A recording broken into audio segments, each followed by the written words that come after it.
안녕하세요 여러분. 오늘 하루도 감사와 찬양이 여러분의 하루에 넘쳐날 수 있기를 예수님의 이름으로 축복합니다. 오늘 본문은 민수기 30장입니다. 모세가 이스라엘 자손 지파의 수령들에게 말하여 이르되 여호와의 명령이 이러하니라. 사람이 여호와께 서원하였거나 결심하고 서약하였으면 깨뜨리지 말고 그가 입으로 말한 대로 다 이행할 것이니라. 또 여자가 만일 어려서 그 아버지 집에 있을 때에 여호와께 서원한 일이나 스스로 결심하려고 한 일이 있다고 하자. 그 외에 그의 아버지가 그의 서원이나 그가 결심한 서약을 듣고도 그에게 아무 말이 없으면 그의 모든 서원을 행할 것이요 그가 결심한 서약을 지킬 것이니라. 그러나 그의 아버지가 그것을 듣는 날에 허락하지 아니하면 그의 서원과 결심한 서약을 이루지 못할 것이니 그의 아버지가 허락하지 아니하였은즉 여호와께서 사하시리라. 또 혹시 남편을 맞을 때 서원이나 결심한 서약을 경솔하게 그의 입술로 말하였으면 그의 남편이 그것을 듣고 그 듣는 날에 그에게 아무 말이 없으면 그 서원을 이행할 것이요 그가 결심한 서약을 지킬 것이니라. 그러나 그의 남편이 그것을 듣는 날에 허락하지 아니하면 그 서원과 결심하려고 경솔하게 입술로 말한 서약은 무효가 될 것이니 여호와께서 그 여자를 사하시리라. 과부나 이혼당한 여자의 서원이나 그가 결심한 모든 서약은 지킬 것이니라. 부녀가 혹시 그의 남편의 집에서 서원을 하였다든지 결심하고 서약을 하였다 하자 그의 남편이 그것을 듣고도 아무 말이 없고 금하지 않으면 그 서원은 다 이행할 것이요 그가 결심한 서약은 다 지킬 것이니라.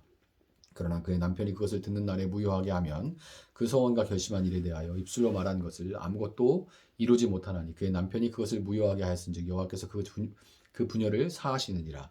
모든 서원과 마음을 자제하기로 한 모든 서약은 그의 남편이 그것을 지키게도 할 수 있고 무효하게도 할 수 있으니 그의 남편이 여러 날이 지나도록 말이 없으면 아내의 서원과 스스로 결심한 일을 지키게 하는 것이니 이는 그가 그것을 들을 때에 그의 아내에게 아무 말도 아니하였으므로 지키게 됨이니라.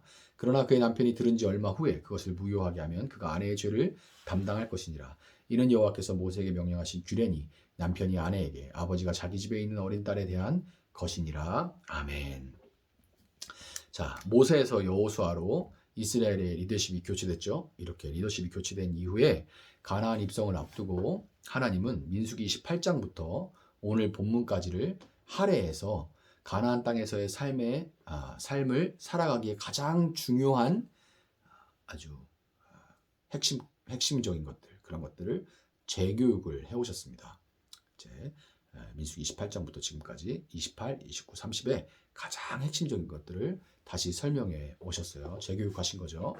그 중에 오늘 본문은 레위기 27장에서 다뤄졌던 서원을 지키는 것에 대한 규정인데요. 이 서원을 지키는 규정이 가장 핵심적인 율법들을 다시 재교육하는 리더십 교체 후에 그 시기에 지금 이 서원에 대해서 이야기를 하시는 거예요. 그것을 볼 때 우리는 하나님께서 믿는 자들의 이 가나안 땅에 들어가서 살아갈 때 우리가 언약의 하나님을 삶으로 우리가 말과 삶으로 증거하는 그 삶의 현장에 들어가는 거잖아요. 그러니까 그것을 우리가 생각해 보면 하나님께서 믿는 자들이 삶 속에서 지켜야 할 이 말에 대해서 다루고 계시구나 하는 것을 우리가 알 수 있는 겁니다. 말에 대한 것. 지금이야 재밌고 말 잘하는 남자가 선호를 받는, 각광받는 그런 사회지만 사실 이런 사회 분위기가 형성된 것은 아주 근래의 일입니다. 그리고 웅변은 은이고 침묵은 금이다 라는 말과 같이 오랜 시간 남자의 말은 무겁고 반드시 그 말에 반드시 책임을 져야 한다고 여겨졌어요. 기독교의 영향을 크게 받은 이 중세 말기부터 유럽의 이 중세 말기부터 17세기, 18세기에 이르기까지 유럽에서는 물론 이제 유럽에서 건너간 미국에서도 성행했죠. 우리가 미션이라는 영화를 보면 스페인의 그 땅에 남미에 들어가서 거기서 또 명예를 훼손했다고 해서 그 말에 대한 책임을 지라고 이제 결투를 신청하는 이제 장면 같은 걸 볼 수가 있습니다.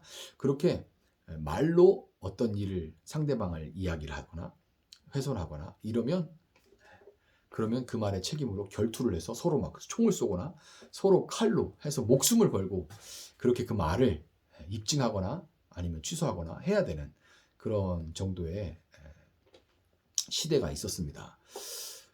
남자는 자신의 말뿐 아니라 아내와 딸이 입 밖으로 뱉은 말에 대해서도 책임을 져야만 했는데요.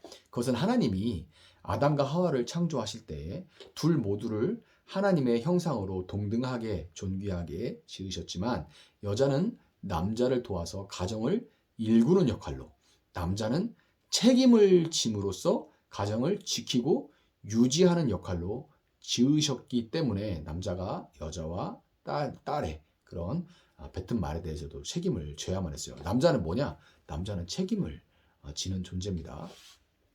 자, 특별히 남자는 먼저 그 책임을 진다는 것이 먼저 하나님의 말씀을 먼저 받은 자로서 먼저 받았죠. 하나님 말씀을 먼저 받은 자로서 가정이 하나님의 말씀 위에 서고 가정에서 나오는 말들이 하나님의 말씀을 거스르거나 위배되지 않도록 지켜야 할 책임이 남자에게 있는데요. 이에 대해 사도 바울은 에베소 5장 26절에서 이는 곧 물로 씻어 말씀으로 깨끗하게 하사 거룩하게 하시고 라고 말합니다. 요 에베소 5장 말미가 이제 아내와 남편에 관한 그런 구절인데요. 거기서 물로 씻어 말씀으로 깨끗하게 하사 아내와 가정을 깨끗하게 말씀으로 거룩하게 하기 위해서 남자를 그렇게 세웠다라고 말씀하시는 그 구절이에요. 그러니까 먼저 말씀을 받은 남자가 그 말씀을 기준으로 여자의 말을 판단하지 않고 하나님의 말씀보다 여자의 말에 귀를 기울였을 때 가정이 무너져 버렸습니다. 여자 말만 잘 들으면 가정이 평안해. 이게 뭐 대세인데 뭐 그럴 수도 어느 정도 뭐 그런 거 부분도 있지만 그러나 그것을 판단할 귀가 남자에게 있어야 돼요. 먼저 그것이 하나님 말씀에 맞는가 그렇지 않은가. 그러지 않고 여자가 요청하는 것으로 그냥 따라갔을 때 가정이 무너졌고 그 가정의 무너짐은 첫 가정의 무너짐은 마치 지진이 진원으로부터 퍼져나가듯이 주위의 모든 것에 영향을 미치며 퍼져나갔습니다. 악영향이죠. 이와 동일한 일이 오늘날 많은 가정에서 특별히 믿는 자들의 가정에서도 벌어지고 있습니다.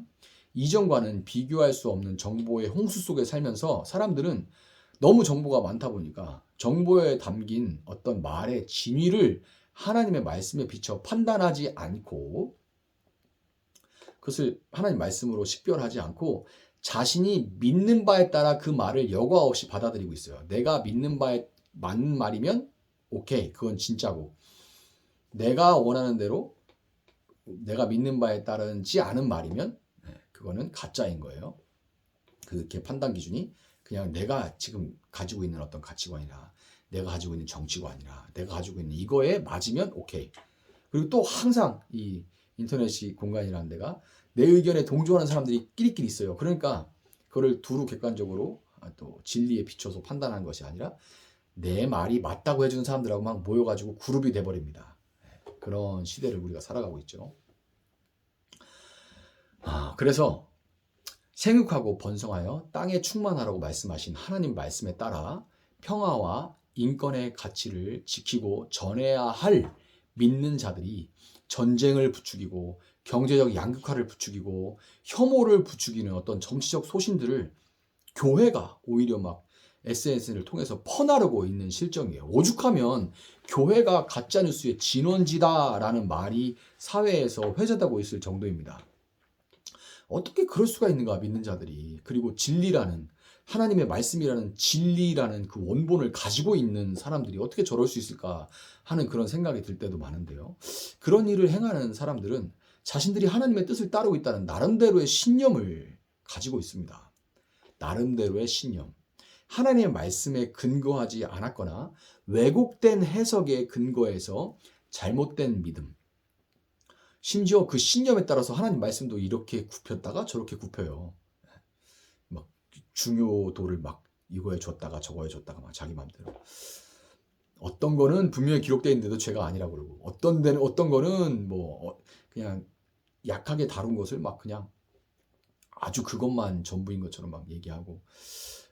그러니까 이 왜곡된 해석에 잘못된 배움에 근거한 그런 잘못된 믿음, 진리의 말씀을 믿는 것이 아니라 자신이 믿고 싶은 것을 믿는 믿음에, 그것도 믿음이죠. 내가 믿고 싶은 걸 믿는 그런 믿음에 근거해서 교회가 또 믿는 자들이 거짓의 통로가 되고 만 겁니다.